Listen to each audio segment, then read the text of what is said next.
Surviving the Survivor. We bring you the best guests in all of true crime. Don't forget to subscribe and smash that like button. Here's your host, Emmy Award-winning broadcaster, Joel Waldman. What's up, SCS Nation, and welcome to Surviving the Survivor. It is the podcast that promises to bring you the very best guests in all of true crime as we cover trending cases, and there's not a bigger case going on in the United States of America or elsewhere right now in terms of true crime than the very mysterious death of multiple Oscar winner Gene Hackman. Across the board, a beloved actor, a phenomenal actor in some amazing movies like Hoosiers and The French Connection, and he passed at 95 along with his wife, 64 years old, and their dog. And first said, law enforcement said nothing to see here, and now they're saying, wait a minute, things are not completely adding up. We do bring you the best guests in true crime, and today, not one, but two legendary homicide detectives. Fil Ramos is three-time Las Vegas Officer of the Year, and he is here right now to help us break down this story. Fil Ramos, PHIL. Soon we should be joined by FIL Waters, Fil Waters. Both of them spending many years in the homicide divisions of their respective police departments. Fil Ramos in Las Vegas and FIL Waters in Houston. I am a little concerned because Phil is never late, and he actually called me today. So I'm just wondering where you are, Phil, and I hope everything is okay. But Phil will pop in here, I have no doubt, at some point. So we are waiting on this. So Fil Ramos, before we even kind of dig into this, this is not just any actor. I mean, not just any person. This is one of the most beloved actors, 95 years old. You know, he's like up there with a Clint Eastwood type. Been in major movies for 7 decades or whatever it is. And suddenly he is found dead. And your reaction, I mean, in terms of a high profile nature of a case, it doesn't get much bigger than this, right? No, it doesn't. It doesn't get much bigger than this. And he was, I mean, he was just a great actor. I've seen so many of his movies, and he's just a good down to earth guy, like, you know, much like Clint Eastwood. And they, you know, they're both starting to show their age, but man, that's generation after generation of fans that they've got. It was when I heard the news, I was like, oh no, man, not that. But you know, it's the same. You're expecting to hear Clint Eastwood any day now, and Jack Nicholson, all those guys in their 80s, late 80s, 90s. So it was very sad to hear that he had passed, and my heart goes out to his family. Yeah, it is tragic. It's tragic when anybody dies, but especially kind of jolts, it jolts your system when it's somebody that you feel like you know because he's such a famous actor. I think a lot of people do feel like they do know him. Now, when I first heard this, I was like, he's 95 years old. He's found dead. I'm sure there's nothing to it. And then I hear the wife was dead. Yeah. And then I hear the dog died. So my initial thought, I was texting people. I said, it's not a big deal. It's a big deal for them, obviously, a big deal for the world, a big loss and all that. But I was thinking, hey, this is probably going to be carbon monoxide poisoning. Yeah. It does not appear that is the case. And now the FIL Waters is in the house. Sorry I'm late, guys. No worries. So Fil Waters, to you, we just start getting cracking here. We were talking about kind of the magnitude of Gene Hackman's acting career up there with a guy like a Clint Eastwood. many, many years. He is 95 years old. The latest thing that I saw just come out is a Santa Fe County Sheriff, Aiden Mendoza. He shared that it looked like both Gene Hackman and his wife were deceased for quote unquote several days, even up to a couple of weeks. Fil Waters. I don't know about the wife, but I know he has several children who are speaking out. We'll get to that.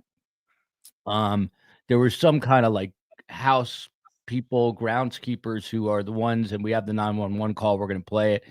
But how did they wind up dead in their house for days and possibly weeks when you're someone of that kind of a high profile nature? And I mean, no one was checking up on him. What do you think was going on here?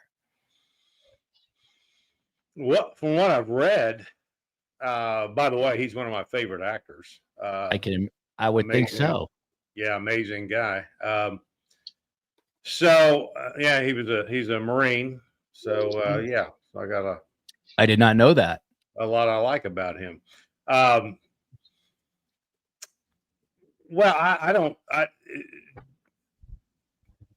only thing that makes it, I guess, that kind of a question being asked is because it's Gene Hackman. This type of thing, it's not unusual. I mean, in terms of people being found after a length of time in their home. Even the daughter, I think the oldest daughter there, one of the daughters, said she hadn't seen him in months. Although they were very close and they had spoken, I guess, by phone and other forms of communication. But, and how he's been living in they've been living in Santa Fe for a while, right? I mean, they've been there for years. So I did read somewhere where I think they were recently here, there was a picture taken of him out in public. And of course, he doesn't look anything. I mean, he's 95 years old. He doesn't look anything like the Gene Hackman that we remember. And there you go. And so my sense is that they didn't get out a lot out in the public arena. Mm-hmm. And I don't know that I would call them recluses, but I think they just stayed there at the home most of the time. And they had their puppy dogs and all that good stuff there with them. So there really wasn't, I mean, not a particular need to go out and mingle around. And so I think as you said, the maintenance folks that showed up that actually found them, the last time that anybody had seen them was 2 weeks prior, and it was them. So given the conditions of the body and decomposition, and in that atmosphere, that environment out there, that climate, which is kind of a semi-arid steppe kind of a climate thing, that has a big effect. Environmental factors have a big effect on decomposition. So the fact that their mummification started on their hands and their feet, that kind of thing, not unusual. So that would give you a time frame. The decomposition of the bodies would give you that time frame of when the deaths actually occurred. So I don't find it unusual necessarily, except for the fact it's Gene Hackman. Yeah. In classic STS fashion, a lot of concern about the dog too. So they had 3 dogs. You see them pictured on the left here, and obviously this photo on the left is from some time ago, but the one on the right is obviously more recent. And you see, like Phil PHIL just said, it's not how we remember Gene Hackman, but age catches up with everybody. He's 95 years old. But a dog is found dead inside a crate, inside a closet, from what I understand. So we'll get to that. and Fil Waters, before you got on, Ramos and I were talking, and when I first heard this, I'm like, oh, he's 95 years old. I wasn't sure what the deal was with the wife. Maybe the wife, unalived herself because out of despair, whatever. And then I was just thinking, well, it's carbon monoxide, but now it appears that it's not necessarily any of these things. And law enforcement went from, and Ramos, let me start there. Originally, I think their public statements was there's nothing to see here, no big deal. And then they kind of reversed course, Ramos, and said, now it is suspicious. Number one, is that a mistake you don't want to make when you're in law enforcement? Number two, why do you think they sort of did it that way? Was it a mistake? Well, I think a lot of that plays into the demand by the public of what happened. Were they murdered? Was it some sadistic thing with, they get all the ugly, naughty stuff that they want to bait the public with to get their, we've got a scoop here, and there was no scoop there to be had. But as you get into investigations like this, you're always going to find things that are a little odd or a little different. I mean, the thing that strikes me is that it would appear that they died within a very short period of time of each other, and that they were overcome, which lends to the carbon monoxide. Why they're saying, well, now it doesn't look like carbon monoxide could possibly be because when a body suffers carbon monoxide toxicity, the skin turns bright red. And that's right away. That starts to happen right away once the body starts to decompose. Your body starts to decompose as soon as your heart stops beating. So the decomposition process, environmental factors come into play with that. But the discoloration of the skin eventually is going to give way to the natural decomposition process, and that bright red tone will dissipate. My guess is that it probably was something similar to that, and we understand that the front door was ajar, so that would have given the CO2 gases time to dissipate and get out of the house so that the cops didn't smell anything when they came in there. All these indications at this particular point are that they died within a very short time to each other. I think the fact that their pill vial was found next to her or on the counter and the pills were spread out, that's also indicative of being overcome. She could have just been reaching for medication and she got overcome by the CO2, and she spilled the pills when she was on her way down. And it looked like he just dropped where he was at, and that's also indicative of being overcome by something. So the toxicology, we say this all the time when we're looking into things like this, the toxicology, the autopsy results, the blood work, all of that will be very huge in determining what happened to them.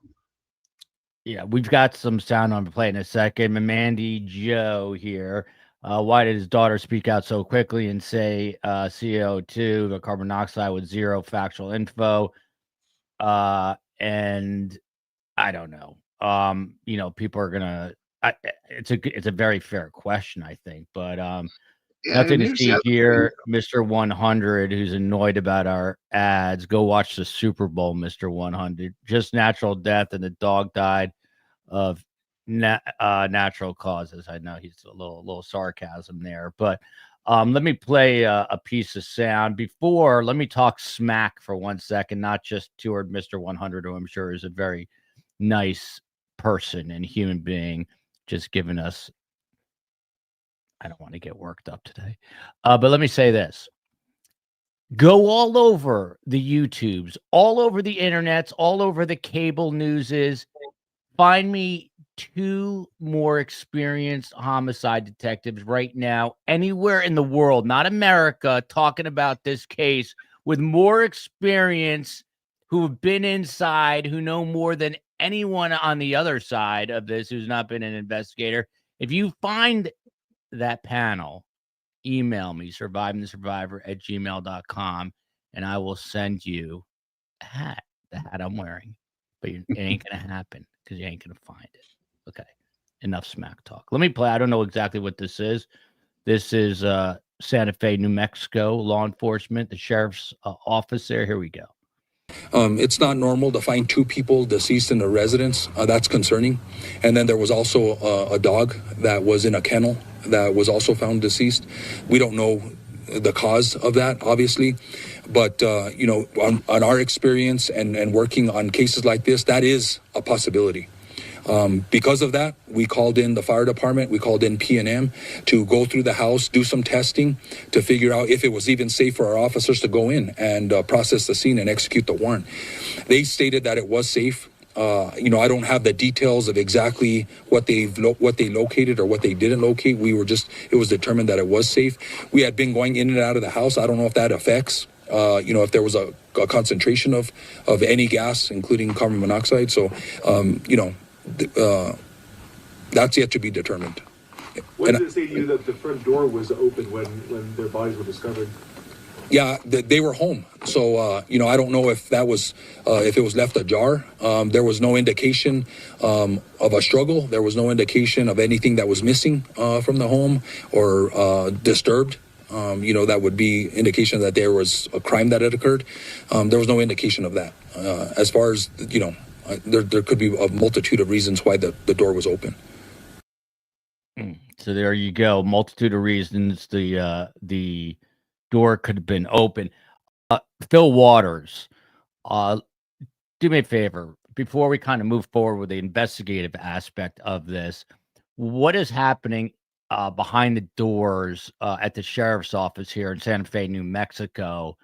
From the sheriff on down, because this is a case where you're going to have the world media. Probably many of them have already descended there. And it's not just an investigation, but it's also now your law enforcement agency is under a microscope. Everything you do is under a microscope. And you're basically charged with figuring out why one of the most famous actors ever to live is now dead. So how much more pressure is that on the office here dealing with this? Well, the sheriff and the sheriff's office, I mean, I don't know the time span that they've been living there, but they've been there a while. So obviously the sheriff's office is well aware of Gene Hackman and his wife, and they've been living there for a while, and I'm sure they've got a good relationship with him just because of who he was and is. But again, he didn't live a extravagant lifestyle, so he's kind of off the radar there. Now, I think the mistake, there's going to be a little pressure on this, of course, because of who Gene Hackman was and so forth and so on. But in my world, you handle the investigation as you would handle the investigation. The fact that it's a well-known person or it's a high-profile thing just adds to the flavor of the investigation, but it shouldn't affect the investigation itself, and that it's more urgent or it's more this or it's more that.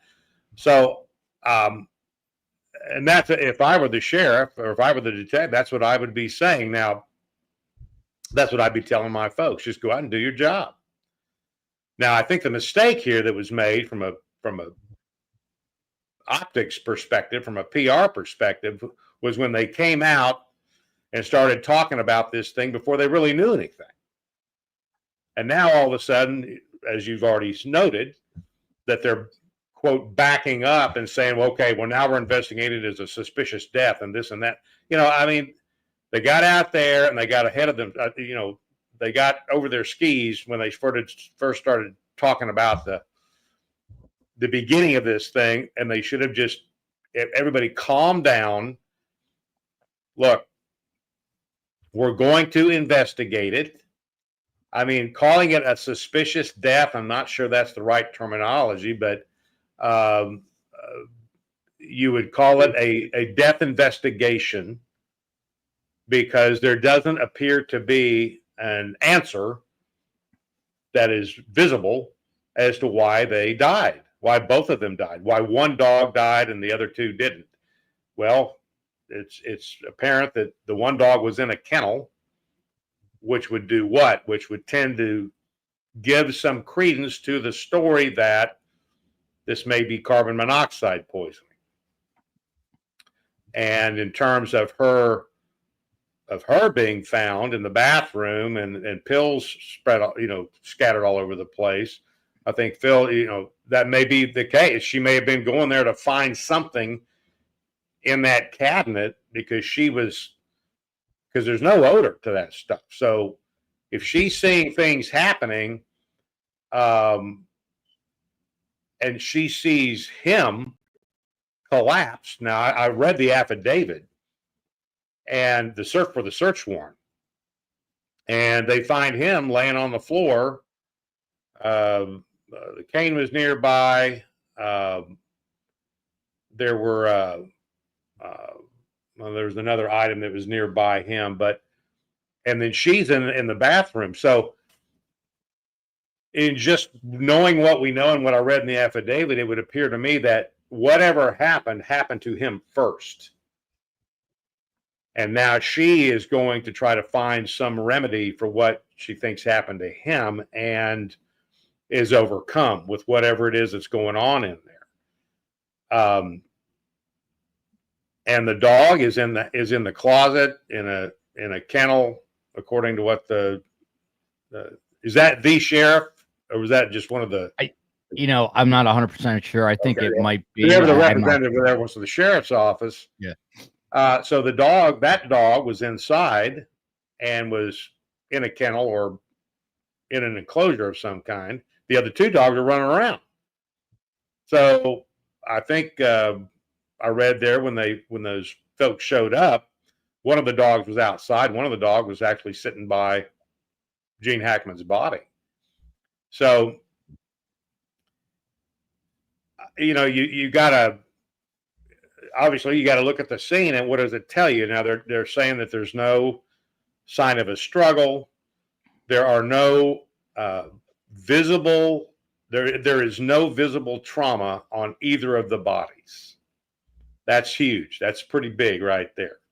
The door being ajar, I mean, who knows how that happened. But there was no forced entry. So, and as the sheriff said, that the deputy said there, whoever he is, the captain, there doesn't appear to be anything missing. Those burglary type items, I guess, are still there in the house. They're visible. So, but you still have to investigate this thing to explain it. And look, they should be doing this for anyone. I mean, I got these kinds of cases where you show up and you've got this body and there's no visible explanation as to why you've got a body, why this person died. And you enter that with the same force with which you would enter into any homicide investigation. Because you have a homicide, and that just means you've got a dead person. Now, it may be a non-criminal homicide, which is probably what this is going to turn out to be. And as Phil's already alluded to, we're only going to know the answers when we get the TOTS test back. And they have to do specific testing if it's carbon monoxide stuff. So when those results come back, that will give us a better picture about what happened in there, and will explain, I think, why Gene Hackman is in one part of the house and in the condition he's in, and then she's in another part of the house with this bottle of pills strewn all over the place. And I'd be curious to know what that medication is. Yeah, I think they're is that a medication that he has been taking, and he collapsed first, and then she's going into the bathroom to get this medication, and then she's overcome with whatever is happening there in the house. So again, I think the only I'll call it a mistake, faux pas here that the sheriff's office made, I think, was getting out there and trying to paint this as like nothing to see here. Yeah. Because of who it was. And then they have to come back and say, oh, well, wait a minute, we're doing this and that. And I think there are some of the questions that they are answering that they need to quit talking about in terms of specifics. I think the business about pills being spilled and that kind of thing, I just think there's certain parts of that scene that they needed to keep close to the vest, maintain the integrity, keep the speculation from going out crazy, which is going anyway. And then of course, be in contact with the family, because she's come out, the daughter has come out and said they didn't want an autopsy and this kind of a thing. And well, they're going to do an autopsy. I mean, that's going to happen, and that's already happened. So that's, and I don't understand why they would want to stop. I would think they would want answers. So, but we are where we are. So I think they're going to, they've completed the autopsy. They've seen the medical condition of the bodies. And I'm curious to see if they're going to do that. And I haven't heard anybody talk about this, but if they're going to do a necropsy on the dog, that would be something that I would be ordering up, as to have a necropsy done on the dog. Because if the dog, of course, I mean, if it turns out to be a carbon monoxide poisoning thing, then the dog is going to show the same signs, and the possible cause of death with the dog. So a lot of things there going on, and I think, but it's all going to get tied to, again, what Phil was talking about, the results of the tox tests. Yeah, there's a lot of interesting stuff. Phil Ramos, the COE, has a question here. They said the autopsy could take 3 months, if not longer. Is that standard per the COE? Asking a question. Well, the report. Well, the toxicology does take a long time. The actual physical results of the autopsy itself, examining the organs and getting tissue samples and all that's all done within a day. The examination of the tissue samples takes a little bit, but the thing that takes so long is the quantifying the toxicology results, because they check for so many things, and it's not something that you see done in 45 minutes plus commercials. It takes a long time because of what they're looking for, quantities that they're looking for. So when they say the autopsy is going to take several weeks, a couple of months, that's in general. The autopsy, when we talk about the autopsy, it's the actual physical examination of the body, cutting them open, taking out the organs, looking at the wounds and stuff like that. The general reference to an autopsy is the completion of doing the examination of the body when it first comes out of that body bag until you got the toxicology results. So that'll be a complete autopsy once the results are in, unless they find something else to follow up on. Yeah. And really, it's reference to the report.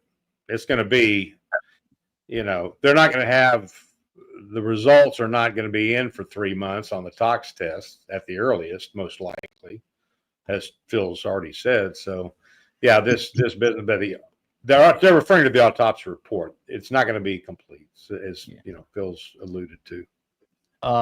Phil, FIL from Kathy, is the autopsy going to be able to tell who died first? A lot of people think, like Cinnamon Bear just said right here, I think the wife, he passed, the wife found him, and then she took her own life. That's who knows? I don't know. FIL. Okay, so here we go. Right. I don't think saying she took her own life, I think that's a little far-fetched at this point. Again, you got to wait till this investigation is completed. And I've already said it, but my speculation is that he succumbed to whatever first. She went to the bathroom to find some sort of medication for him. I'd be curious to know. They said they had an orange, pill bottle there that was open and so forth. So I'd be curious to know if there is a prescription on the bottle, who it belongs to. and so forth and so on. And they're going to find out what kind of medication he had in his system at the time. I don't know whether their passing was in such close proximity to one another in time. I don't know if they'll be able to determine who passed first. I mean, that's you see these things on television where the time of death was this. Well, that's bull crap. unless their watch gets shot at the same time they're getting shot and stops it, or you've got a video of a clock where that person is expiring at that moment in time to determine, that can give you a general sense of the time of death. But, and I don't know, again, in this one here, I would just say from what we know, what I read in the affidavit, it appears to me that he passed first where he fell, and she went to go try to get something to get to him. And she got caught in whatever was going on in that house, whatever put her down as well. And it is it's a large home, kind of embedded in what looks like like the what's the word, the foothills of like a mountain maybe, but you see it's a large, I think it says a $3 million home, which for Gene Hackman is probably not that much, but it's a nice looking home, but it's large. So some people were also questioning the size of the home versus the possibility of CO2 poisoning. Ned Smith is letting us know that it was, I think, Tylenol. The medication was COE. Can you put that back up? I think it was thyroid, maybe. I don't know what I just read, but it was something that was Fil Ramos. It appears to be fairly innocuous medications. So that's one thing. And then Brooklyn Pasola here obviously knows her stuff. She's saying discoloration and desquamation, I don't know, is going to make it very difficult for responding officers to note any trauma to the bodies. Is that, I mean, Phil, you were talking about this a little bit. Can you kind of just explain a little bit more what, when I think of a mummy, I'm thinking of Egyptian mummies with Tylenol. It was thyroid, Tylenol, and another innocuous bottle. It was the medication. But Fil Ramos, can you talk a little bit more about the mummification process, and would that hide signs of trauma? Let's say one of them was smacked in the back of the head with a blunt force object or whatever it is. Does that cover up that sort of trauma? It's possible. It's not likely, but it's possible. If you suffer a gunshot wound to your chest, once the decomposition process starts, the surface of the skin is going to discolor and it'll distort the wound characteristics, and you might have to look for it a little bit. But there's always going to be evidence inside the body that is not going to be affected by the discoloration and the natural decomposition process. So there are, especially if you get a blow to the head, they're going to find under your skull cap the bruising that was caused by that, and the fractures to the skull that were caused by that blow to the head, the blunt force trauma.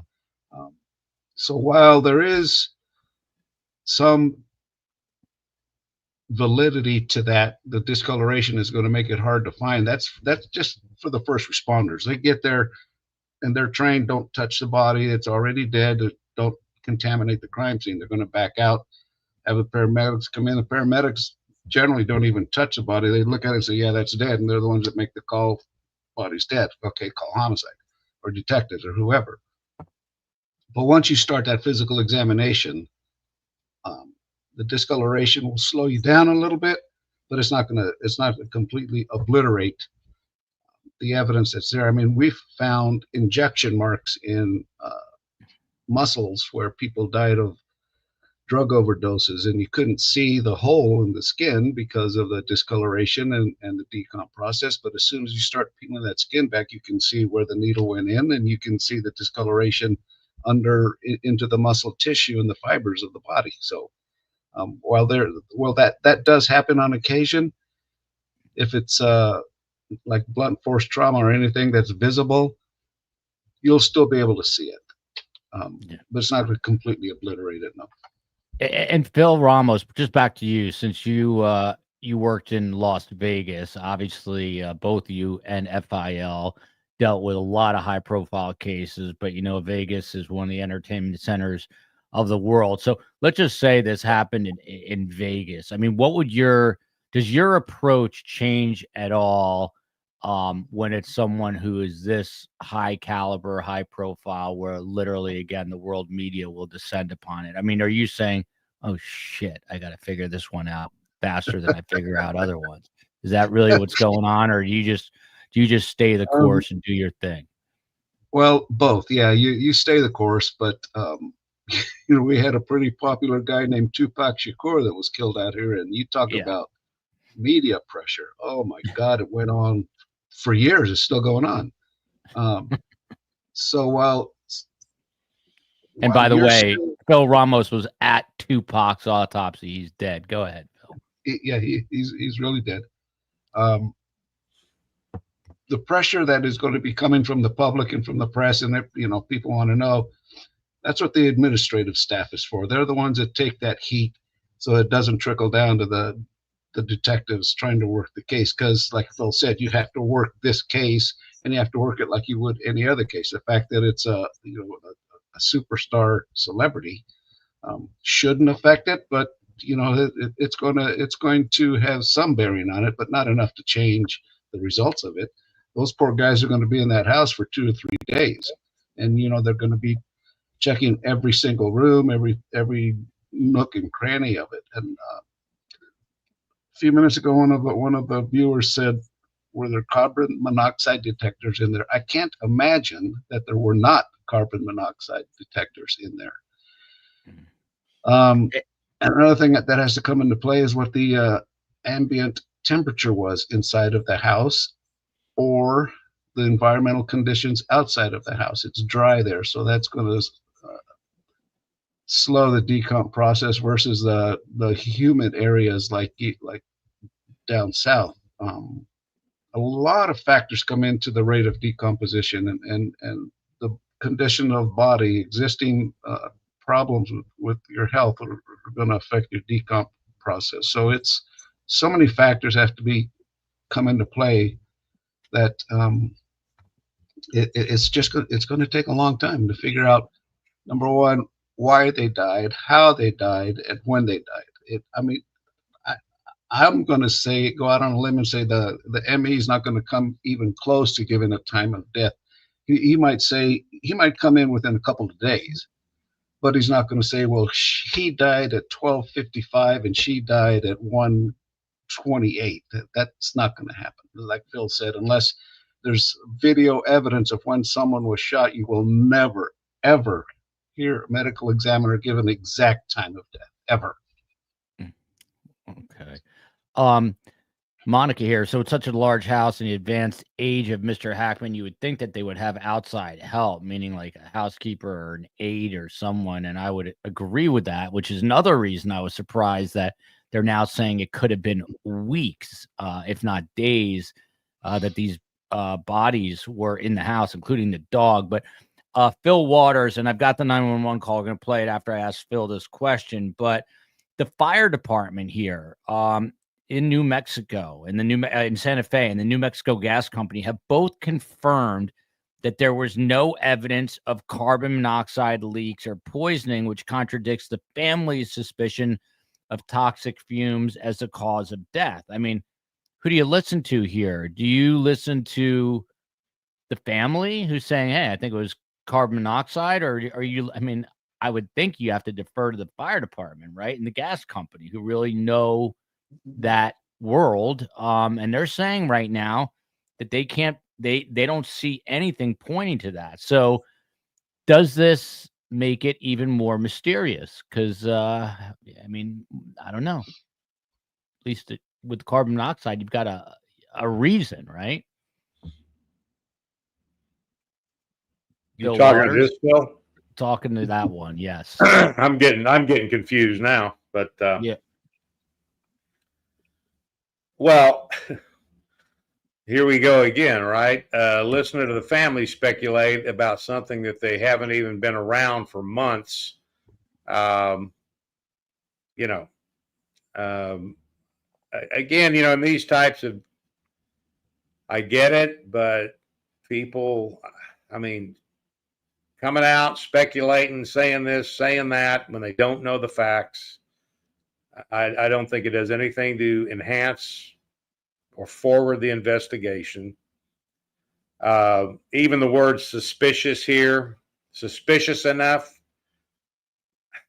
I don't know that's the word I would use. I mean, I would just simply have come out and said, we're going to conduct a death investigation here based on the circumstances and what we see at the scene. Doesn't have to come out and say suspicious.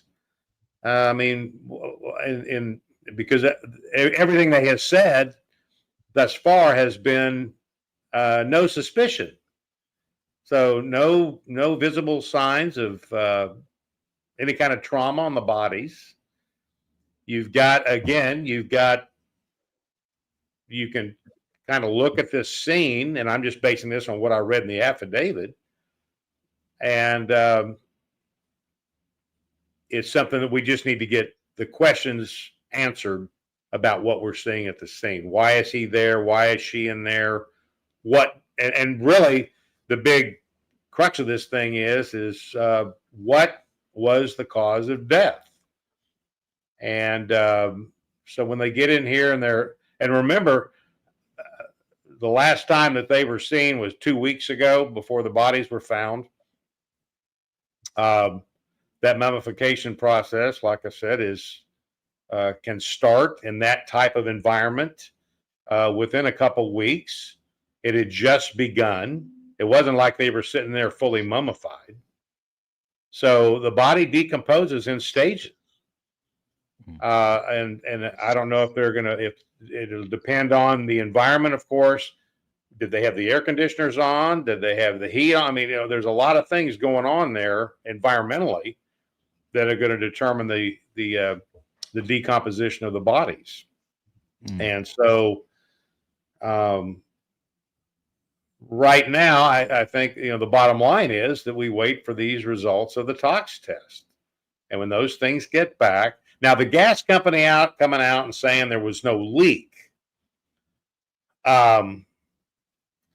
Okay, well, there was no leak when they came out. So that's a discussion you're going to have. Is if I'm the detective, I'm going to talk to the reportee. Did you enter the house? I think that I read in the affidavit where he was looking through windows and saw her body and made the call. So it doesn't appear that they went into the house, but then the deputies, when they first went into the house, what did they see? What did they hear? What did they smell? Get the sense from them. So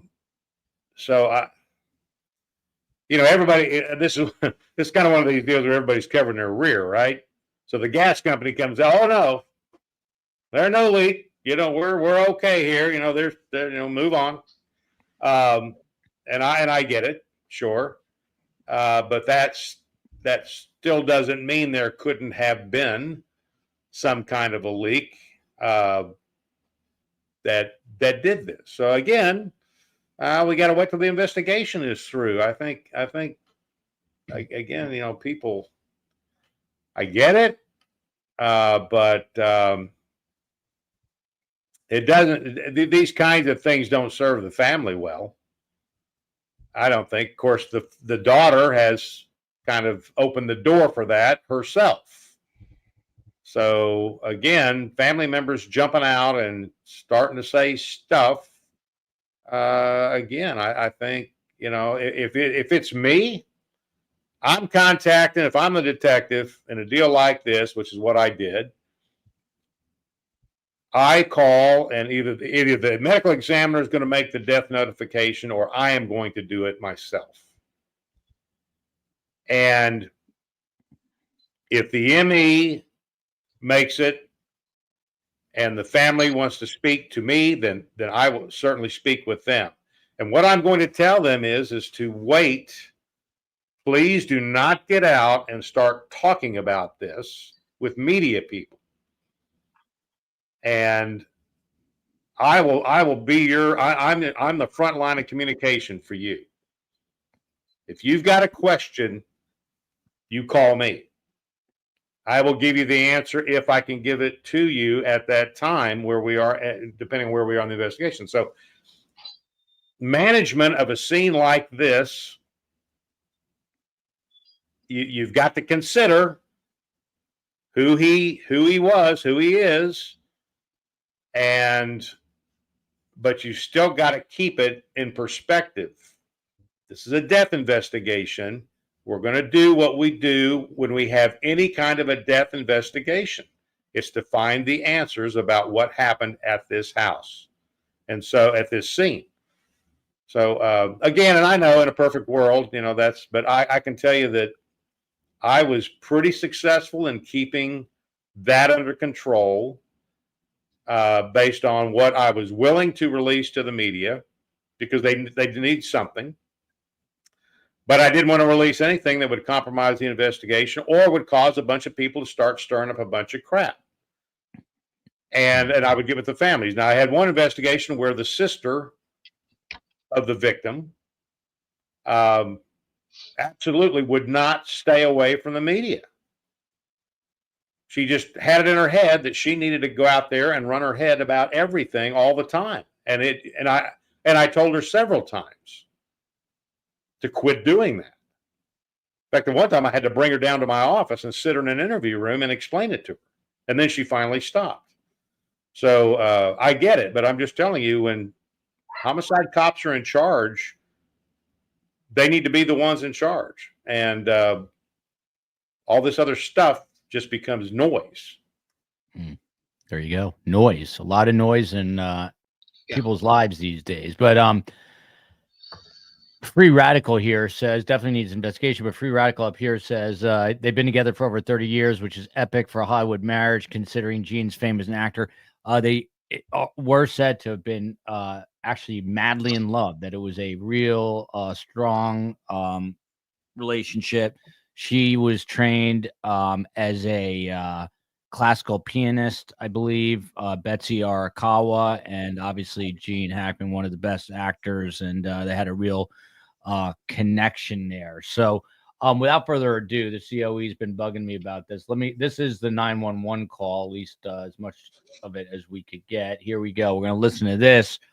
This is apparently, again, from people who are like groundskeepers or people coming to check on the house. Here we go. Yeah, I'm over at their property. There's no address here. So I have to meet the ambulance or the police, whoever, down at the gatehouse. I'll bring them up here.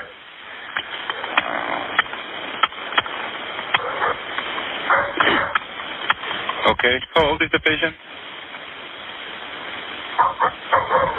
I have no idea. You don't know? Okay, that's fine. Is the patient a male or a female? A female and a male, probably. I don't know, sir. Just send somebody up here real quick. Okay.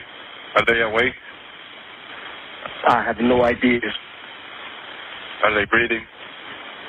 I have no idea. I'm not inside the house. It's closed. It's locked. I can't go in. But I see that she's laying down on a floor from the window. Okay. So you did hear, Rob, by the way, someone said, why don't you just call them Ramos and Waters, which I'll do. Good idea. And cops like the last names.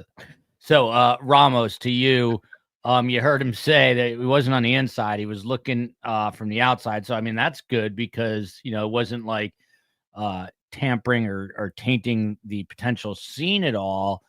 And look, I hate to do this, and I don't think this is the case, but there was someone earlier who said that they think that this Betsy Arakawa, the wife, was maybe the sole beneficiary, and I'm sure Gene Hackman had a few dollars. Do you have to, and then you got the family saying, well, it's all, it's definitely the carbon monoxide poison. The bottom line question is, I mean, I would assume that you have to look at every possibility here as to potential motive or a reason for the death. And that would include, and again, I hate even saying this, but having to look at the family, the people closest to him. Is that true? Are you Ramos. talking to Harley Phil or Ferrari I'm talking Phil? to Ramos.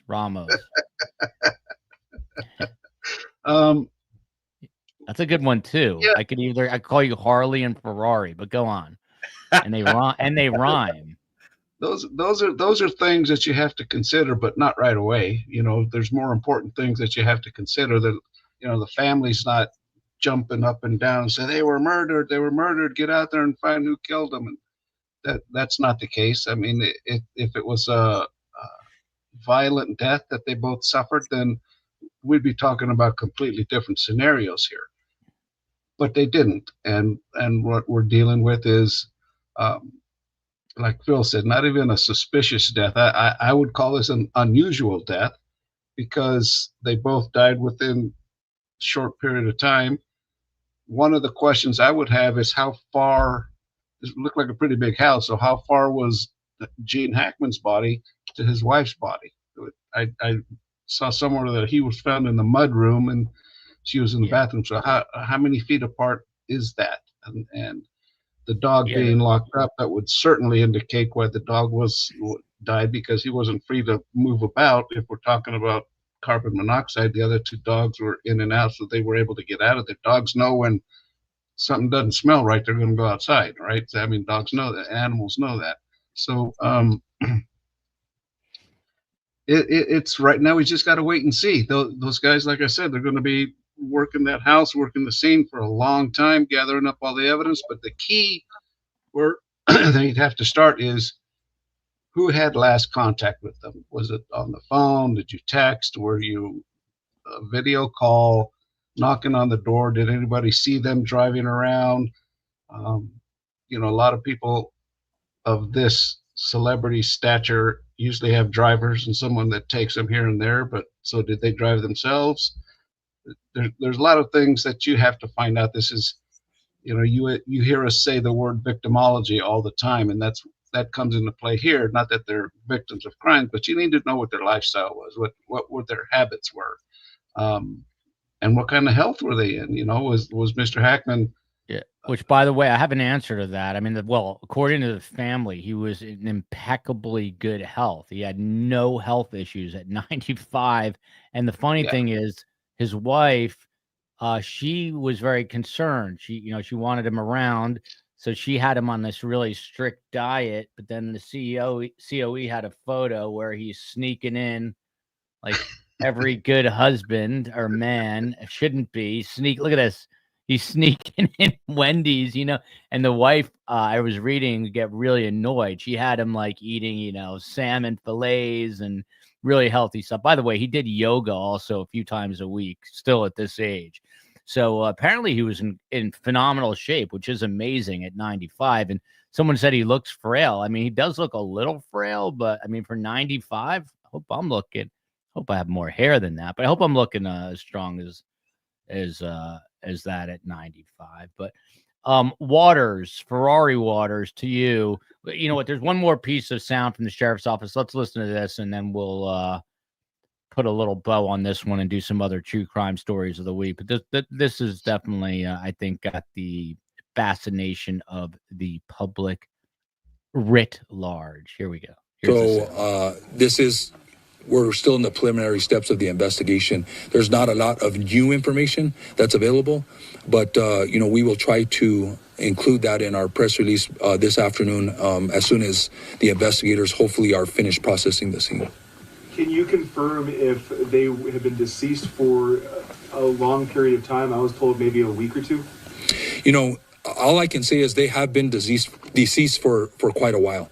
That's a determination that's better suited for OMI and the experts, but it sounds like they had been deceased for a while, and I don't want to take a guess in reference to how long that was.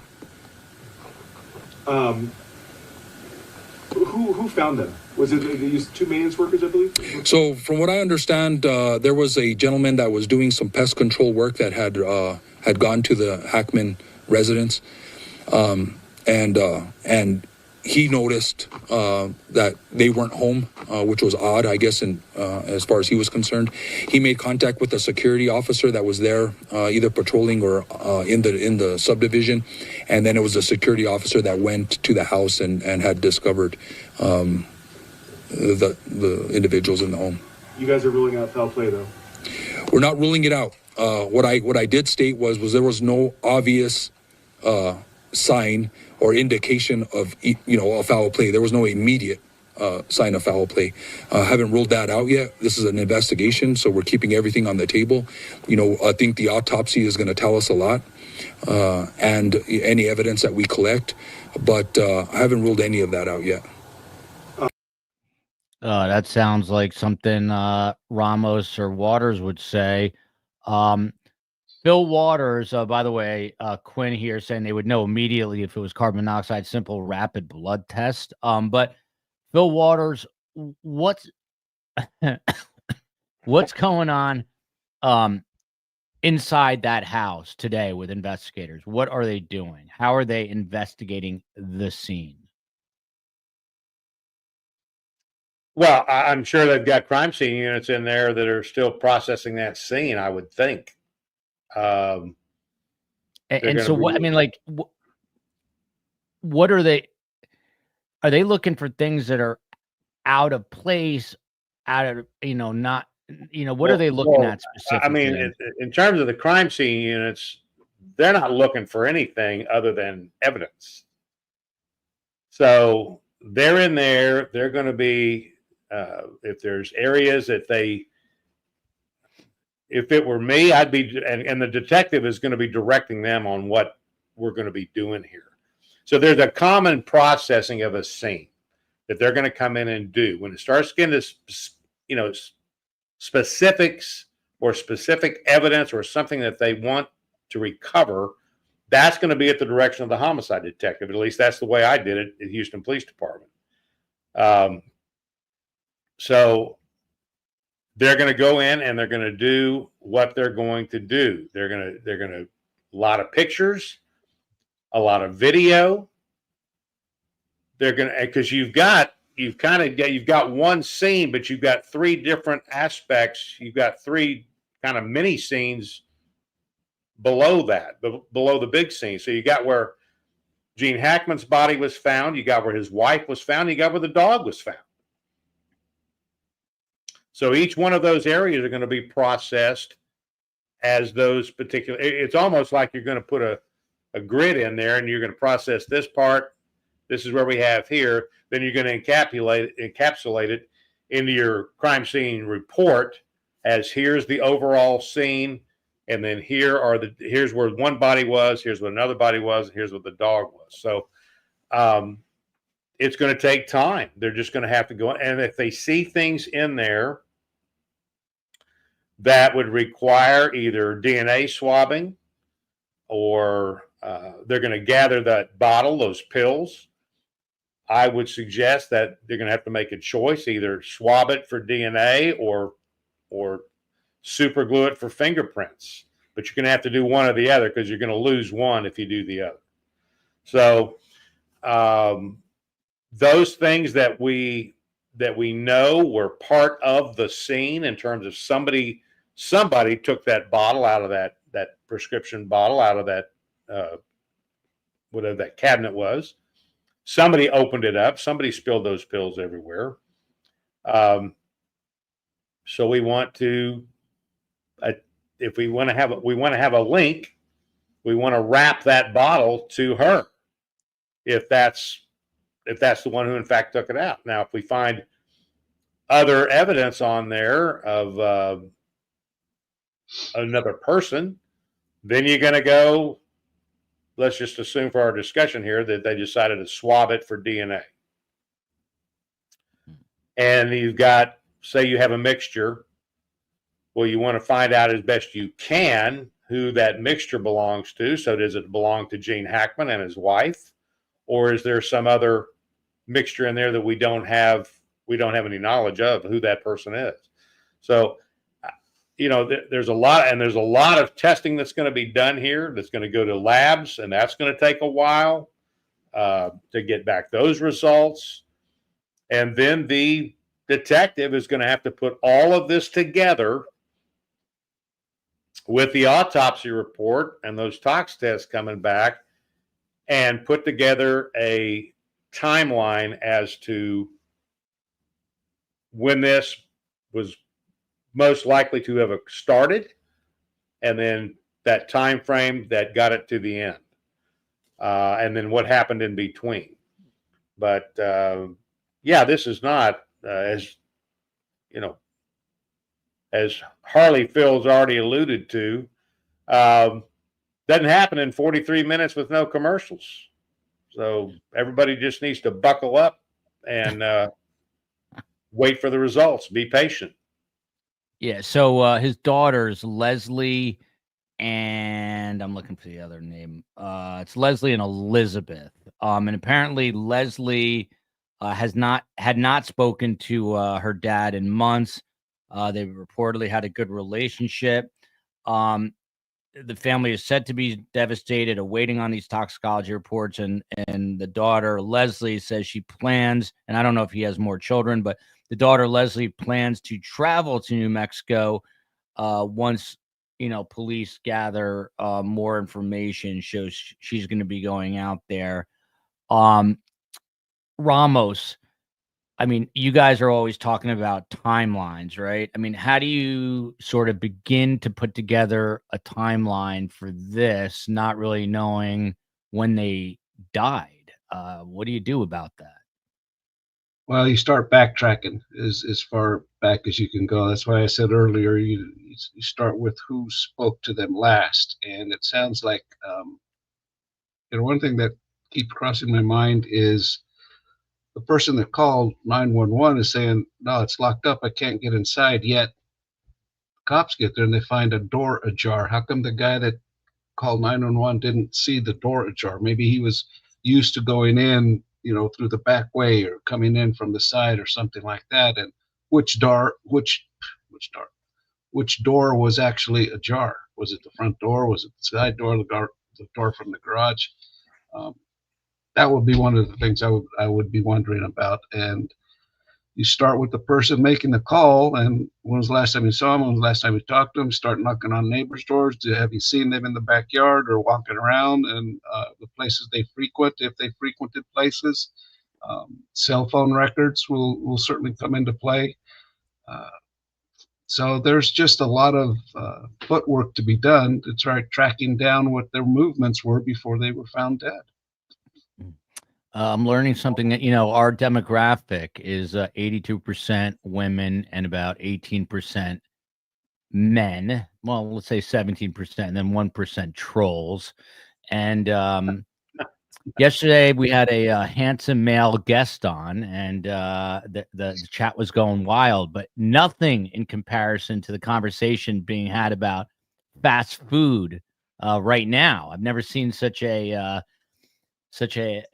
like vigorous conversation about different fast food joints after the bag of Wendy's was spotted. However, I will say this to now cover myself.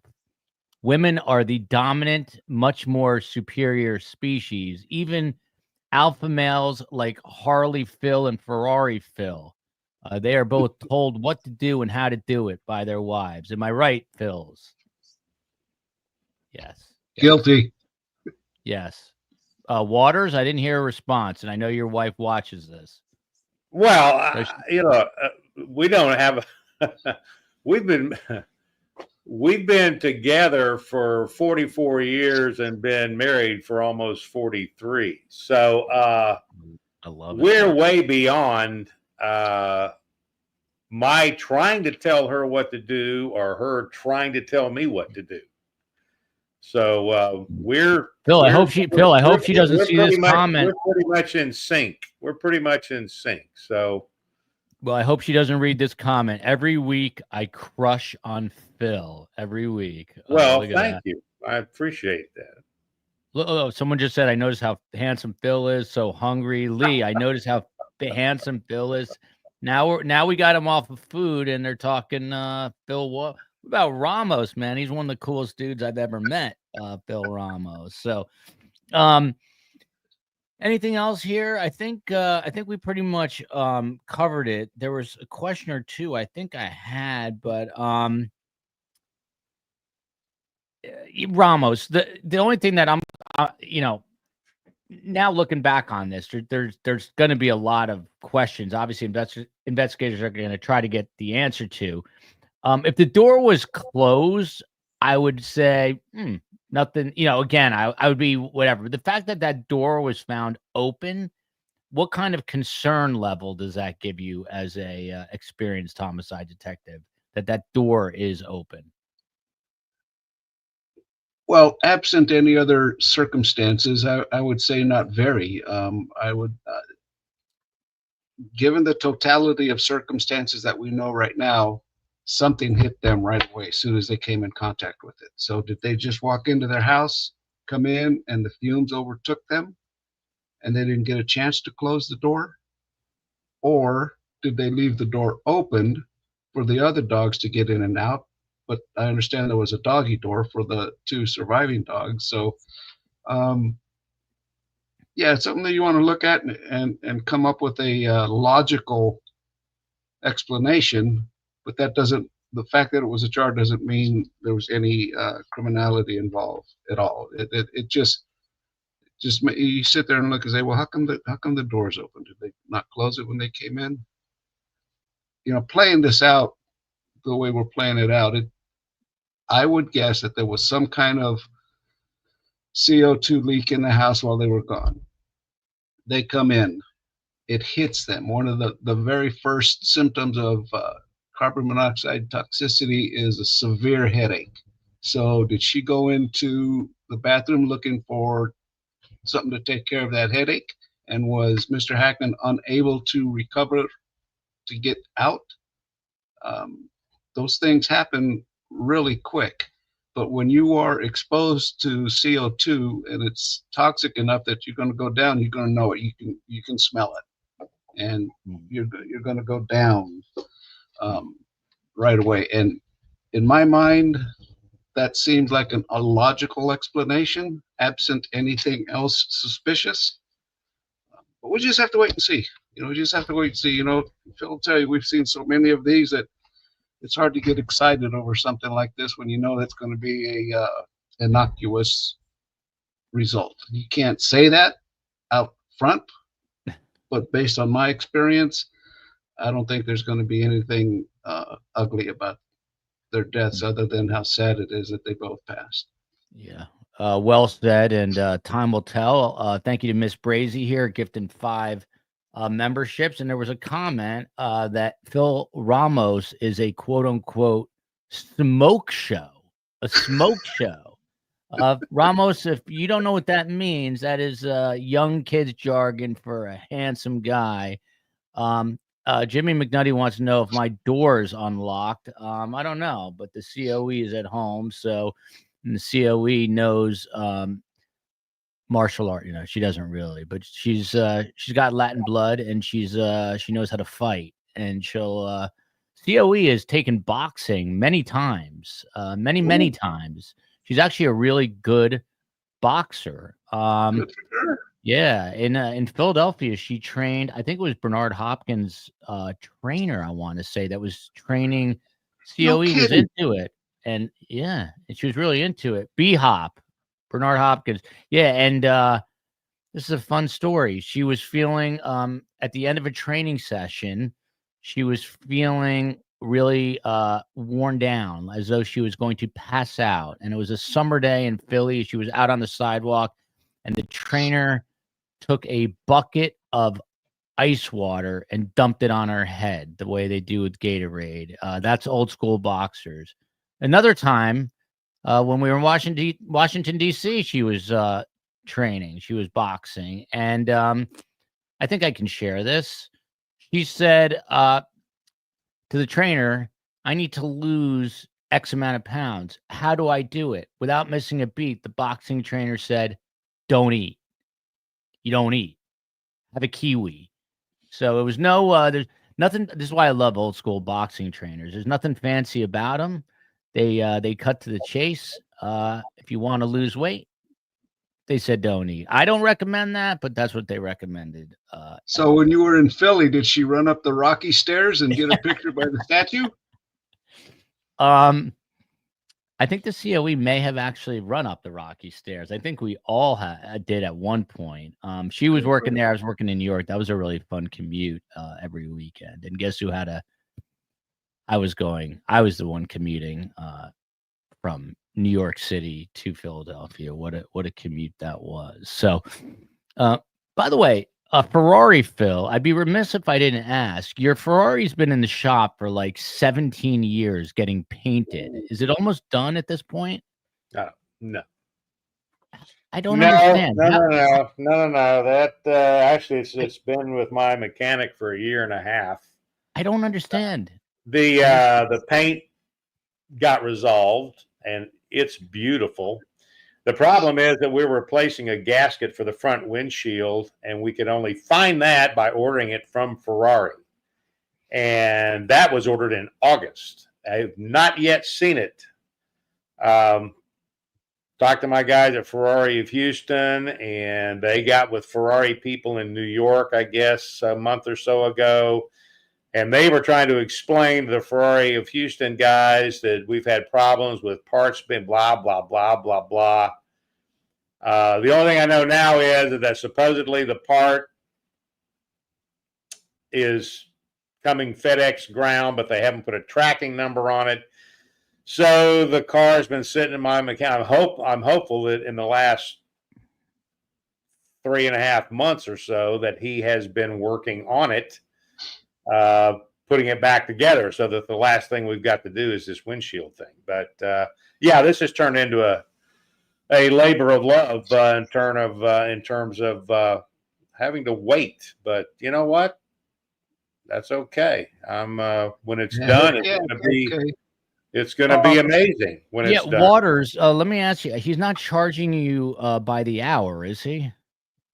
Only when he's working on the car. I've already paid what I've already got into this thing. I've already given him half. So So I know it's going to go a little bit because we wrapped the whole car with the PPF stuff. So that was an extra expense that I wasn't expecting until I saw this beautiful, incredible paint job and realized that I had to do it justice by putting the PPF on it. By the way, I offered to gift Waters a Lamborghini, and he told me to get lost. He would never drive such a horrible car. So my grandson would be interested in that because he likes Lambos. Yeah. In fact, I even bought him in fact, my twin grandkids, Sophia and Mateo, turned 12 years old yesterday. Oh, happy birthday. Happy birthday. I did not know you had twin grandchildren until right now. What's that? I did not know you had twin grandchildren until right now. I've got 9 grandchildren. No, but I know you said twins, right? Yeah, they're twins. Yeah, I didn't know twins. that. And we're going to Sophia's party tonight, and I think Mateo's party tomorrow. But I got him a Lamborghini model. Hold up, they have 2 separate parties? Those are good parents. Well, of course they have 2 separate parties. She's a girl and he's a guy. Why never do have that? 2 separate parties? I would never do that. That's double the money. I would never do it. There's a distinction in our home about who girls are and who guys are, and we don't mix up the androgynous celebration of birthdays. No. And that'll get him started. If I was going to get him started, boy, that would get him started. Let me get off top. Let me stay on topic. So you got him a Lamborghini gift? Like a toy? Yeah, for Christmas, I got him a Lamborghini model. I mean, you have to actually put it together. So, it was pretty cool. So I'll check with him tonight. I checked with him the other day, and he said he's putting it together. He's building it.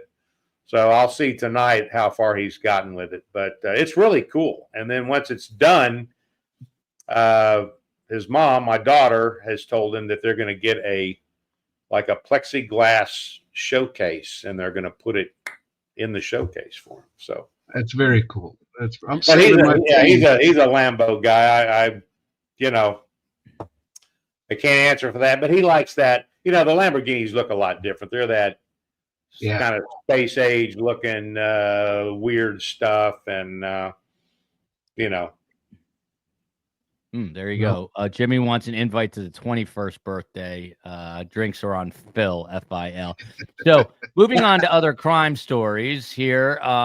We were going to do at Waters' suggestion, but Ramos was on about this earlier in the week. This is a case out of Princeton, New Jersey. You may have heard of the university. You may have heard of a guy named Al Einstein. He used to work there. But so this guy, Matthew Hertigan, 31, is now accused of murdering his brother, Joseph. And he did it, apparently. That is Matthew, the accused killer, on the right. That's him on the left, too, in college. And then the brother, he's accused of murdering with a golf club and a knife, and also killing the family cat. Now, this next part, I'm going to give you 5 seconds to tune out because this is disturbing. 1, 2, 3, 4, 5. Ramos, I texted you. Now police are saying this guy may have eaten parts of his brother, including the eyeball. Absolutely insane. What is going on, in your opinion, now that you've had some time to digest this, Ramos? This certainly, we talked about, the mental health issues with this guy. This puts it over the top for that man. Any kind of cannibalistic behavior involving your brother that you just beat to death with a golf club. This guy is messed up. He is messed up. And don't look for a trial anytime soon on this, man, because something like that, it's just over the top as far as mental health issue goes. I can't imagine. I just can't imagine. Phil Waters, you were not here for this story. He had his first appearance in court. He was in a suicide vest. I don't think he said anything, and they basically just said, "Hey, we can't do anything till March, 6th or 7th, which is, I think, the end of next week." But they basically just had a hearing to push it back. When you read this story, and Phil, I think you commented on this, maybe, I'm not sure, but on another channel. What's your impression here? Do you agree with Ramos? Is this just like some sort of psychotic break, schizophrenia, something along those lines? And I mean, how often would you get someone who's being cannibalistic in their behavior? Well, this is an utter act of evil. Yeah. I don't, now, we get the folks that want to do the mental health thing. This is an act of evil. This guy's an evil dude. I have looked into I saw this mugshot. Look at the mugshot, and I will tell you, the windows are the eyes to the soul. This is a dark, bottomless pit you're looking into here. So my curiosity is, because these types of things don't happen in a vacuum. What I've noticed about the articles about the two brothers, and there's a third brother, there's an older brother, that was not living in this apartment where this is the victim, by the way. Yeah. And by the way, both these guys played collegiate. This kid played at Michigan. Okay, well, let me don't just jump right in there, Joel, when you feel like you need to. But so what I had noticed about what the write-up was about these two brothers, Joseph, they talked about, University of Michigan, played soccer at this hoity-toity high school, went to Michigan, played soccer there, was like academic All-American 3 times, was just a fantastic student. He graduates from, and a fantastic soccer player. A lot of accolades about him. And he graduates from Michigan and gets a great job at a great company. And when you read about the brother, what do they say about him? he played soccer at Wesleyan. And that's pretty much it. So the brother, and I don't give these guys, I don't say their names because I don't give them any notoriety. But the brother that did what most probably he did to his brother Joseph, he's the middle child. So there's a lot of things going on here about, I'm going to do a psychological autopsy on a guy like this, as I did on all of my suspects. But a guy like this is going to be very interesting. And you're going to be looking at the mental health aspects that would manifest itself into him committing this act of evil and he himself being brought into the world of being evil, being the face of that. And I know people are going to go nutty about that and blah, blah, blah, and all that crap. But let me tell you, folks, I've said it before, there's two forces in the world, good and evil. And that's it. If you're not on one, you're on the other. So, and this goes much deeper than just what's happened in that house. So this is a, when I see something like this, this is disturbing for me on a lot of different levels because of the act itself, and then when you have when you look at the person and see and try to answer the questions about how does this thing happen to this person? Why did this happen?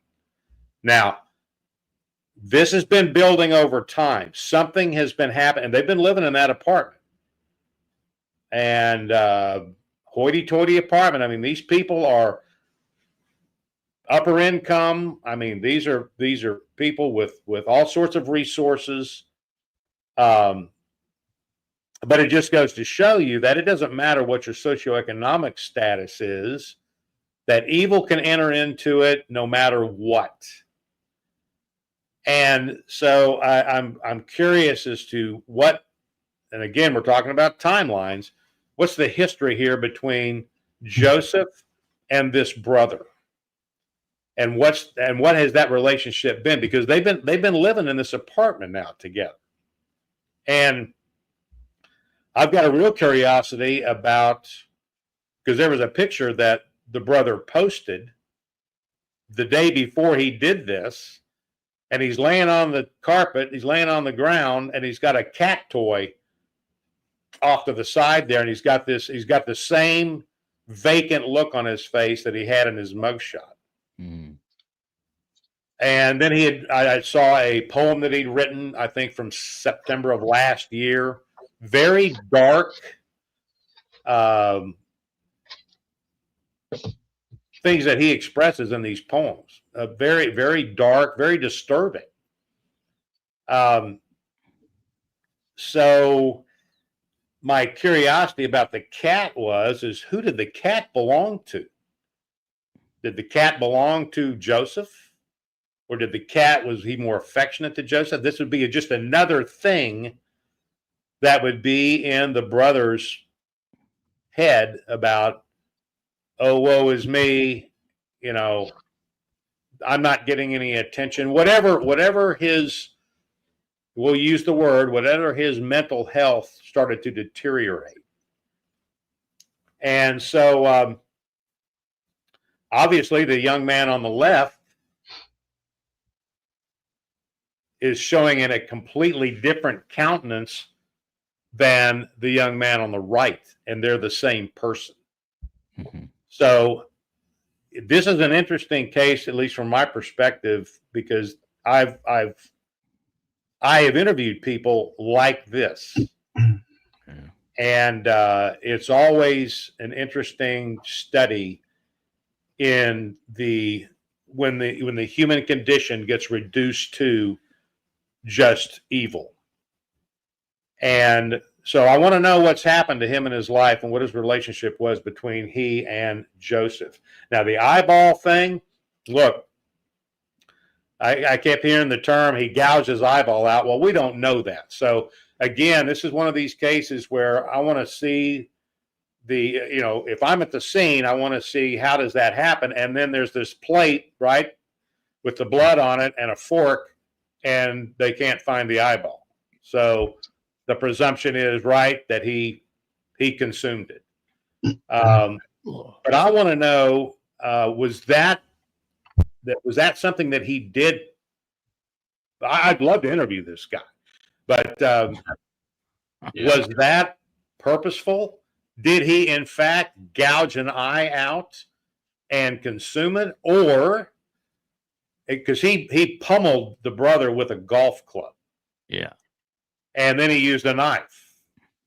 So my curiosity would be, what does the autopsy show, or what does the scene show? Does it show that there was such blunt force trauma to the head area that when he struck it with a golf club, it actually forced the eye out of the socket? And then he goes, well, that's interesting. And then he goes and does what he may have done. So again, this is one of these, like all scenes, and I'm sure Phil would agree with me, when you walk in there, you have to stop and assess what you're seeing, and you have to let that scene talk to you. And then you start following the evidence and letting it lead you to the truth about what happened. And I have not read where he was interviewed. So I don't know if he was or he wasn't.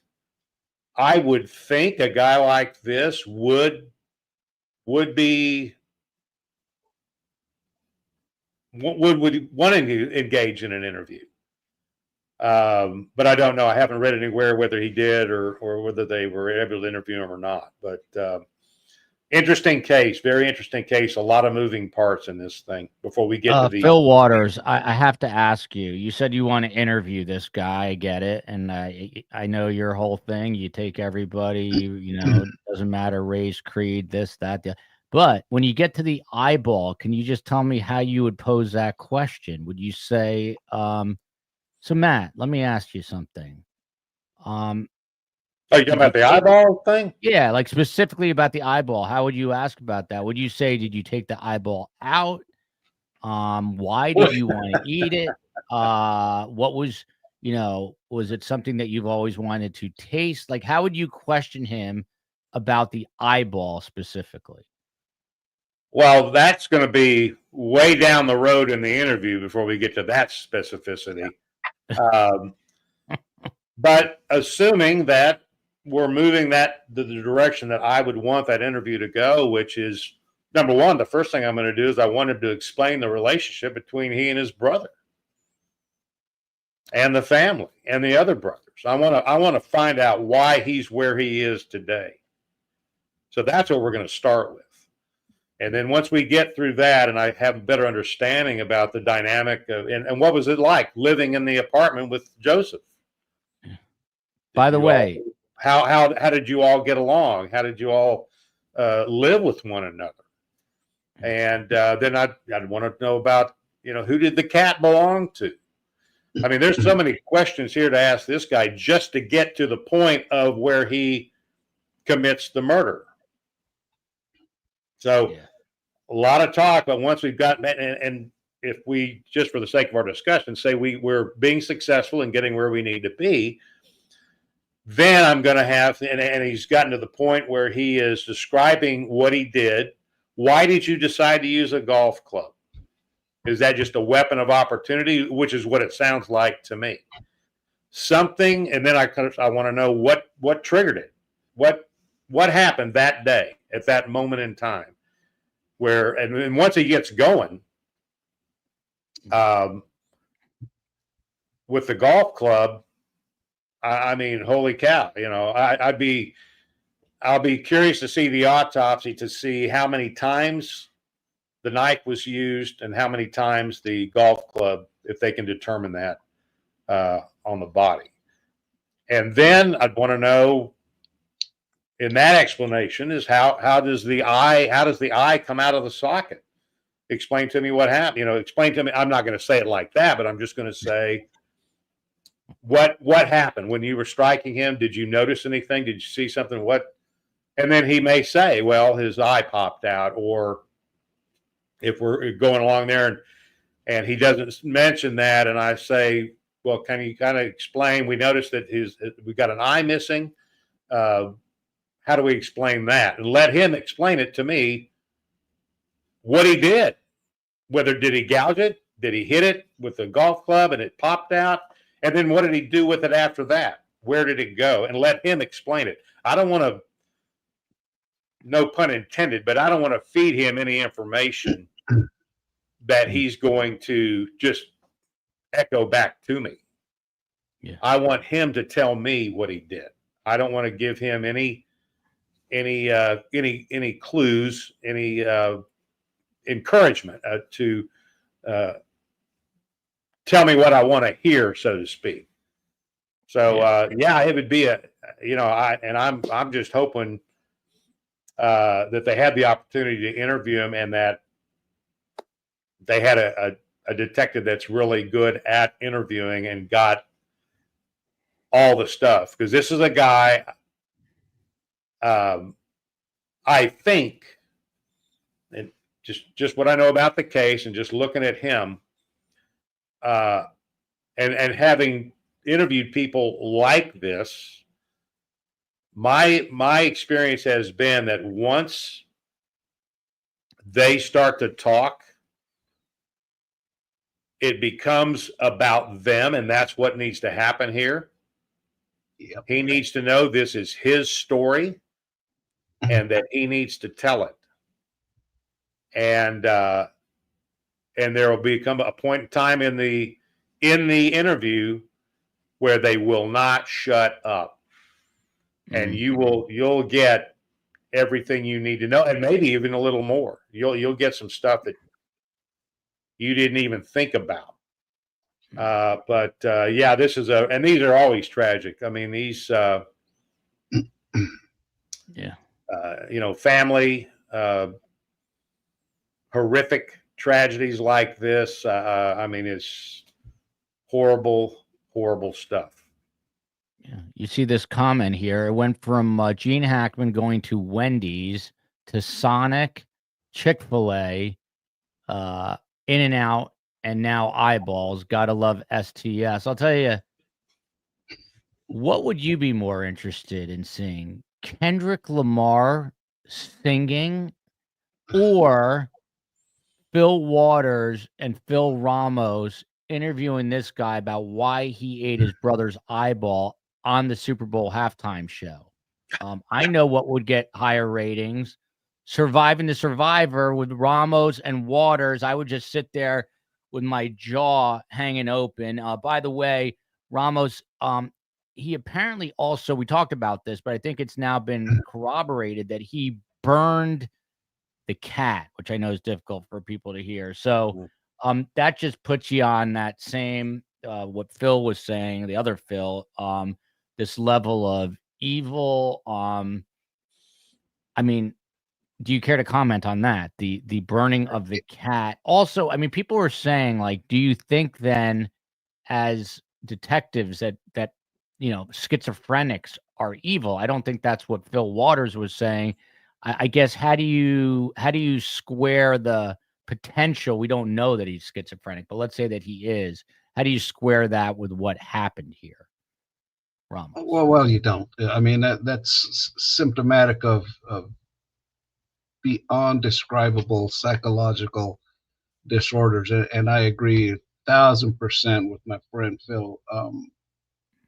That's one of the challenges that we really get into, is to sit down across a table from somebody who's done such a heinous act that it's hard to describe, and get into their brain and pull it out and see what and why. And you take your time, you're methodical, and you just feed them little tidbits here. It's like you're fishing, and you just put a bigger worm on the hook as you progress. And I would love to sit down and interview this guy to see where he's coming from. This is a forensic psychiatrist's dream. I bet you they're clawing at the bit to get to this guy, find out what happened.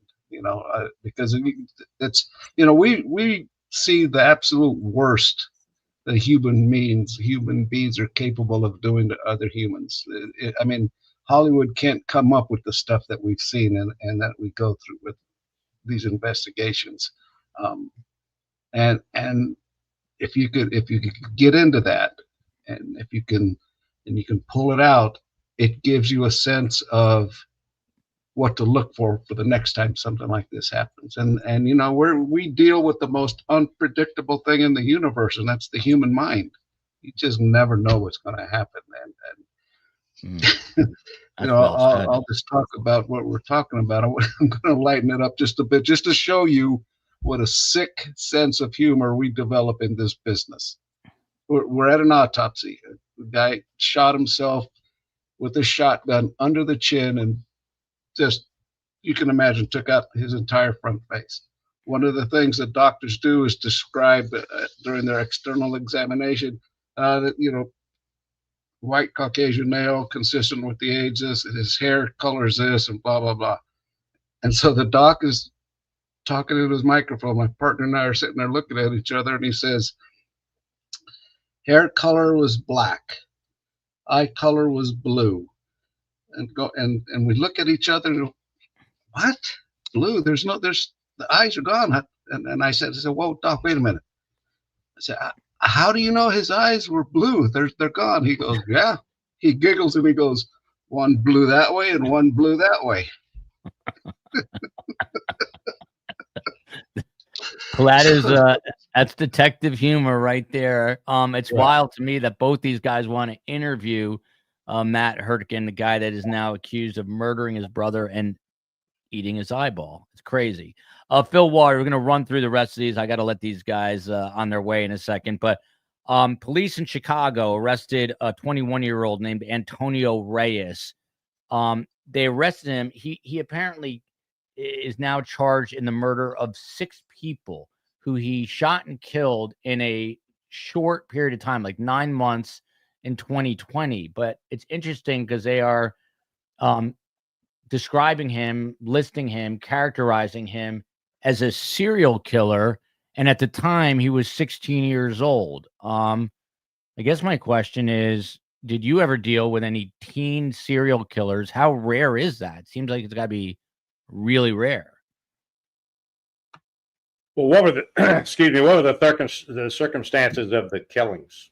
I mean, it's a gang thing or what? No, it was just no. They just say this guy wanted. He was, I mean, in your words, pure evil. He was targeting people he had no connection to, zero connection. There was some because he liked killing. He liked killing. Yeah, he was just shooting and killing random people around Chicago over a period of time. Well, not knowing the background here, he certainly fits the definition of a serial killer, 3 or more. As far as his age, I'm not surprised. I mean, how old was he? 16? 16 years old. Okay, well, he's been raised in an era where there's no respect for human life. You can go out and you can destroy you can destroy a new life if you want to. You can kill your children if you want to. You can do all sorts of things, and there's all sorts of excuses about why those things happen. If you don't get what you want, you can go out and you can take it from somebody. So that's and I don't know his background. I mean, in terms of family situation or anything else, but there are just many times, and I think that you have it just that whatever his desires to go out and satisfy some sort of evil inclination that he had. He got started early. I'm just what I'm curious about is and what was the manner of what was the cause of death for these 6 people? Is he shooting them or is he cutting shooting them? Yeah, shooting them. Yes. So he's just driving around in a random way and shooting people. Yeah. Well, that's just a guy that's disconnected. I guess he maybe thinks because it's random and he's just going to do it. He doesn't have he's got no emotional attachment to what he's doing other than the thrill that he's getting when he does it. Yeah. So There was obviously that guy's got some mental health issues and needs to be dealt with. Now, the only thing that's, he's 16. What state was this going in? Illinois? Now he's Illinois. Now he's 21. It happened when he was 16. Yeah. So he's been in custody. He did this when he was 16, and then he went 5 years and didn't do anything. He did it he did it at 16. I think at 17 he was arrested on a murder charge. So he's been in since then, and now they've just been able to link the murders to him now. So he gets arrested for one. Yeah. He gets I guess he gets convicted. Where is he? Is he in some youth council setting or what? I think he's in I think they're moving him into well, now he's going to be tried on these other charges, but he's But he was still a juvenile. Yeah. Did they certify him as an adult? I don't know. I don't know. I think there's a lot, when you're dealing with juvenile, there's a lot of crap going on there. I would think that certainly if they've come up with more homicides, more murders in that 5-year period, that if they didn't certify him as an adult, they will now. And then hopefully he'll be adjudicated and he'll be convicted and given some sort of appropriate sentence. But so Illinois did away with the death penalty. He wouldn't, if he committed all of those homicides as a 16-year-old, then the death penalty wouldn't apply anyway. And of course, they don't have it in Illinois. They did away with it. But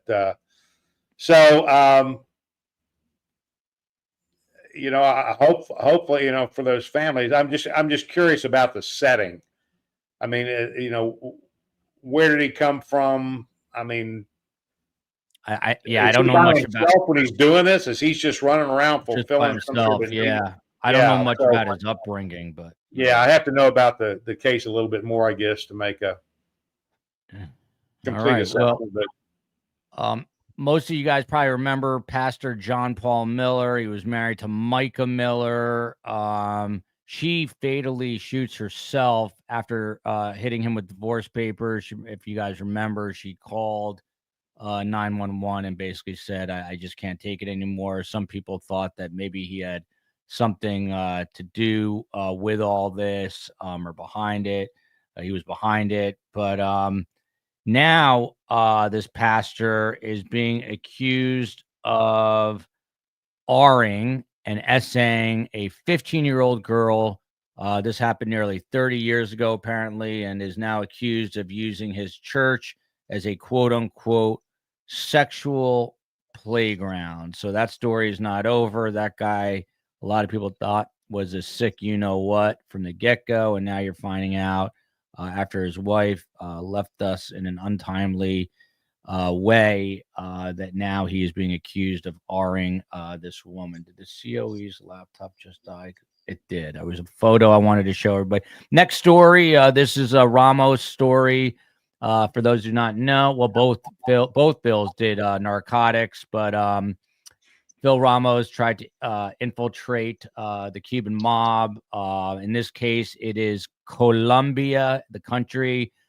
Police apprehend a 40-year-old man. He's attempting to smuggle several bags of cocaine. Do you care to guess where he was hiding it, Phil Ramos? That's my point. But it's not maybe where you think. Well, body cavity searches really reveal quite a bit. And, we've all had to do them, and we've found some crazy things in places where crazy things shouldn't be. So, well, this one, I would have to say, depending on the size of the packages, if he was able to stuff 6 of them where the sun don't shine, probably wasn't his first time. It was not that. It was not. And I had a photo, but the COE, what happens is she keeps everything on charge at like 3%, her cell phones, her computers, and then she leaves it, but the computer dies, and therefore I can't get to it. But Vesper Martini's got the answer. He had a toupee, and it was in his toupee. So they literally had to cut apart his toupee, and cocaine fell from there, from the toupee. What size were the packages? I don't know. I have no idea. It's a question that's let me see if it says. It was 220 grams of cocaine packaged in small bags. That's all it says. Yeah. Placed Yeah, in so- what authorities describe as a narco wig. You ever Okay, found I that? can see that. I Yeah. can So- see that. Yeah. I mean, I've Um, never seen it, but I can picture it. And that was a Vesper Martini. Good. That was a pretty good. Well, that's what, about 6-7 ounces, Uh, 220 grams. Is that what you said? 220 grams. Yeah. There's 1,000 grams, and 2.2 pounds is 1,000 grams. So yeah, that wouldn't be very much. You know, Yeah. especially you can flatten them out. Yeah. And Yeah. flatten them out and sew them into the netting of the hairpiece, and you wouldn't get much of a bulge out of that. Yeah, by the way, this is why I love SCS. Deer in the headlights. Maybe it was the Phil Spector wig. If you know Phil Spector, you get the joke. Which one? Which one? Yeah. I'll tell you what, I know one of the detectives that worked the Phil Spector case. In fact, he's moving to Hawaii. So we've been, he's moving up, and he's probably going to move around the area that we're living in. So, yeah, he's a good guy. Los Angeles County Sheriff's Department. Sheriff. Next, two more quick stories. 2 in 5 Americans say that America is now too toxic, that they no longer enjoy living in the United States of America. They say quality of life, etc. Millennials emerged as a group that is highest. They say it is unaffordable, that there is too much student debt. Housing is ridiculous. And they are now healthcare is ridiculous, and they are now flocking to Canada, to our neighbors up north, according to this study. And they are considering international relocation. This is where people are moving to pursue happiness. In this order: Canada, Italy, England, Australia, Ireland, France, Switzerland, Costa Rica, Scotland, and Germany. Fil Waters, you're the Marine. You defended this great country. Is it too toxic now? I would just say to those folks, see ya. On to the last story. Thieves, Phil Ramos, they nabbed some pricey bulldogs from a Colorado pet store. The way they did it, they went in there, and one of them fakes a seizure. The other one opens the pen, and they run out with the bulldogs. They stole, I believe it was 3. Is that what I just said? But a price of $4,299 each. They jumped into a gold Cadillac Escalade. One of the puppies was later returned by a woman who bought it from a quote-unquote street vendor and realized that it looked like the mugshot. The bulldogs had mugshots. It looked like the Bulldogs mugshot. Phil Ramos, what should happen to someone that steals bulldogs? To me, that is death penalty qualified. What should the punishment be?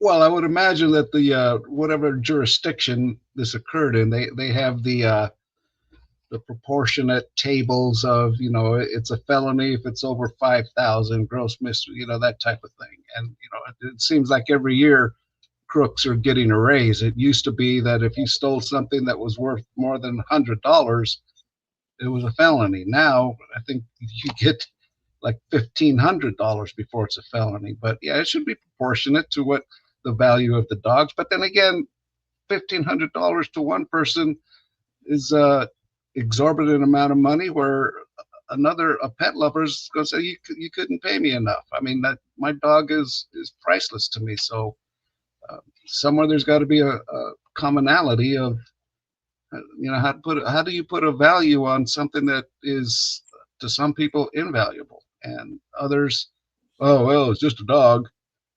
You gotta. I think prison time certainly should be considered, but you gotta take all kinds of things into consideration when it comes to that. I know that there's some places where you abuse an animal, you get a lot more time punishment than you abuse a human being. I know that. Yeah, I like that. Did you say they put together a photo array of the dogs? They had no, they put. I wish they did. They had just in the paper. They put pictures of the puppies that were stolen. Okay. I misunderstood, but it reminded me when I worked for the Montgomery County Sheriff's Office. We had a deputy that came into work one day, and he had his finger all bound up with a gauze, with a patch, right? And so he's explaining to us that he went out to get a bucket. Now we're in a rural area, right? So he went out to get this bucket that evidently he'd been using, I guess, maybe as a deer feeder or something like that. But when he went out there to get the bucket, he reaches his hand into the bucket, and there was a squirrel in the bucket. And the squirrel bit his finger on the way out of the bucket. So he was pretty shook up. Yeah. So what we did, because we wanted to launch an immediate investigation, we did put a photo array together of 6 different squirrels and showed it to him to try to determine if we could find the suspect in this assault on a peace officer case by this squirrel. So that's a true story. That's a true story, by the way. I love it. By the way, someone's asking no egg stories. Eggs are still at record high prices, and just to make things fair, beef prices were up 5.5% in January and are expected to keep rising. So now it won't just be the eggs, but it will be if you want to buy beef. However, I read that eyeballs are extraordinarily cheap still. Just 31 cents an eyeball if you want an eyeball. I'm sure I'll get hate mail for that. But Carm, my dear mother, always says you have to have black humor. You heard it's Phil's grandchildren, Fil Waters' grandchildren, twin grandchildren's birthdays. Who knew that twins have separate birthdays? But now I've learned. So that's what Phil's up to. Ramos, are you taking your Harley out for how does the wife feel about you riding that Harley now? Oh man, I was just out yesterday. She has her own Harley, so when she's not busy, she'll ride with me. And Vegas has gotten so crowded, and it breaks my heart because I was born and raised here, and it's not the town that it used to be. But fortunately, I live on the edges of all the craziness, far away from the strip, and I just go head up into the mountains and get my balance that way on the bike. It's the most therapeutic thing ever. I am saving my pennies, Phil, for a 2008 F430, but man, I need a lot of pennies. It depends. A motorcycle? I don't know what that is. Are you going for a gated shifter, or are you looking for just the F1 stuff? Just the F1 stuff. Okay, well you can. It won't be too crazy. I looked at the 430s, and of course I wanted a gated shifter, and it was. Hold on, what you guys are talking? I don't understand. Hey Joel. Yeah. Just take a break. So we had to. So the gated shifter at 430s are about $100,000 more than the F1s. Yeah. Oh yeah, no. Okay, Joe, it's your show again. Go ahead.